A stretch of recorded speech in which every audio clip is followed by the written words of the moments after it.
నిజాంపేట మండల కేంద్రంలోని జిల్లా పరిషత్ హైస్కూల్లో బుధవారం ప్రజాపాలన 99 రోజుల్లో భాగంగా రోడ్డు భద్రతా నియమాలపై విద్యార్థులకు వ్యాసరచన పోటీలు నిర్వహించామని ఎస్ఐ రాజేష్ తెలిపారు.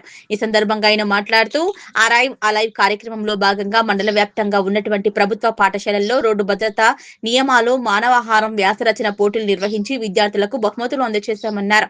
ప్రతి ఒక్కరూ ప్రమాదాలను గురికాకుండా హెల్మెట్, సీట్ బెల్ట్ ధరించాలన్నారు. 18 సంవత్సరాలు పైబడిన వారు వాహనాలు నడపాలని, మైనర్లు వాహనాలు నడిపినట్టయితే ఆ వాహనాన్ని సీజ్ చేసి తల్లిదండ్రులపై కేసు నమోదు చేస్తామన్నారు. మద్యం సేవించి వాహనం నడిపినట్టయితే వారిపై కేసులు నమోదు చేసి 10,000 రూపాయల జరిమానా విధిస్తామన్నారు. ప్రతి ఒక్కరూ రోడ్డు భద్రతా నియమాలను పాటిస్తూ పోలీస్ శాఖకు సహకరించాలన్నారు.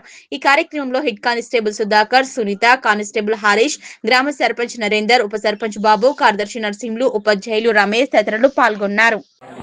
కార్యక్రమంలో భాగంగా 13th నుంచి 18th ఏప్రిల్ 13th 18th ఏదైతే రోడ్ సేఫ్టీకి సంబంధించిన అవేర్నెస్ 60,000 అనే ప్రోగ్రామ్ తీసుకొని దాదాపు మండలం అంతటా ప్రతి విలేజ్లో ప్రతి ఒక్కరికి రోడ్డు భద్రతా నియమాల మీద అవగాహన కల్పించే విధంగా కార్యక్రమాలు చేపట్టి ముంగడు తీసుకెళ్తున్నాం. అన్ని శాఖల సమన్వయంతో పనిచేస్తున్నాము.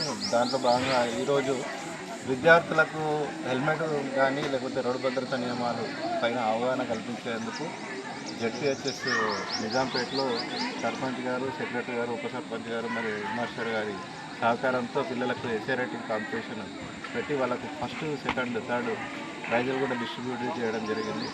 ఈ సందర్భంగా మేము ఒకటే పోలీస్ శాఖ తరఫున జరుగుతుంది ఏంటంటే, మీ గురించి మేము ఏదైతే చెప్తున్నామో దాన్ని అర్థం చేసుకోండి. ఎవరి గురించి చెప్తున్నారు, ఇంతగానో ప్రభుత్వం ఎందుకు ఇవన్నీ కార్యక్రమాలు చేపడుతుంది అని అంటే, చనిపోతున్నారు చాలామంది కుటుంబాలు కూడా రోడ్ల మీద పడుతున్నాయి.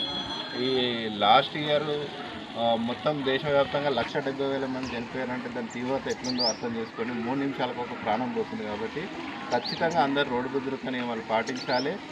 పాటించడంతో పాటు 10 మందికి కూడా చెప్పి పాటించే విధంగా అందరూ సహకరించాలని కోరుకుంటున్నాను.